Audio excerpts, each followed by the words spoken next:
Berkeley, Dan Short, board member, and our Director of Student Activities, Jim Coscarella, and two calendar committee representatives, Penny Kitson and Carrie Brantley.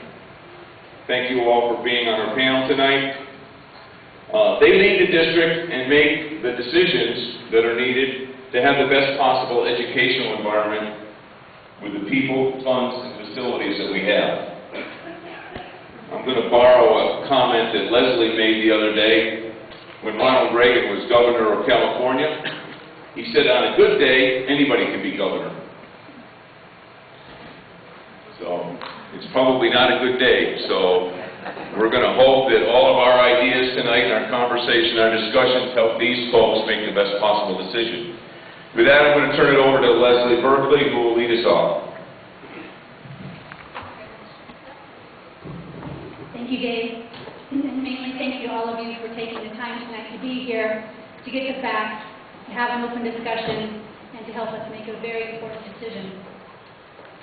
I want to clarify one thing that might be said later on. I hope it's said later on. We didn't start looking at 4-day weeks just 2 weeks ago.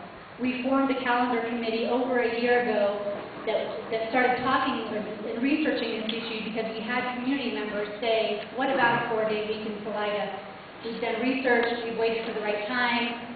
Now this might become a financial reality for us, or it might become a reality for us because it's right for our community. But I want you to understand that we didn't just start looking at this a couple of weeks ago. It's been a longer process, and we've been looking at this for a while. I can imagine the range of reactions when we heard that we were thinking about a 4-day week. Some of you said, wow, and some of you said, what? And everything in between. If I asked you your expectations about education tonight, I think I would get a dozen different answers.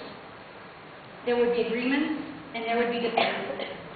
What we usually hear as a board when we ask this question about expectations, usually the comments begin with, well, in Kansas, they, Well, when I was in school in 1968, we did, In China, they're doing, And when I went to Salida High School in 1972, we, I think you get the picture. We all have the same, or we all have something in common. We all went to school, we all received an education. Those educations look very different amongst all of us. And the points that you would make, the expectations you would give, are all going to be good points. The reality is, there are many options for education.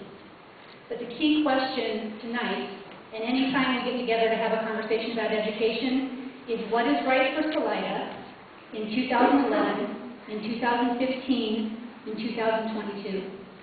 We have to focus on what is right for our community values, for our community's expectations, for what works in our community.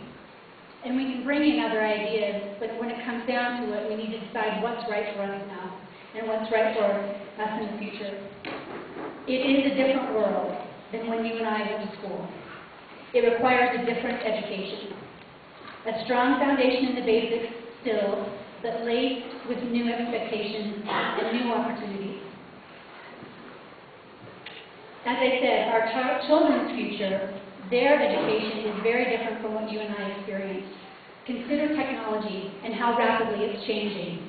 We didn't have those things.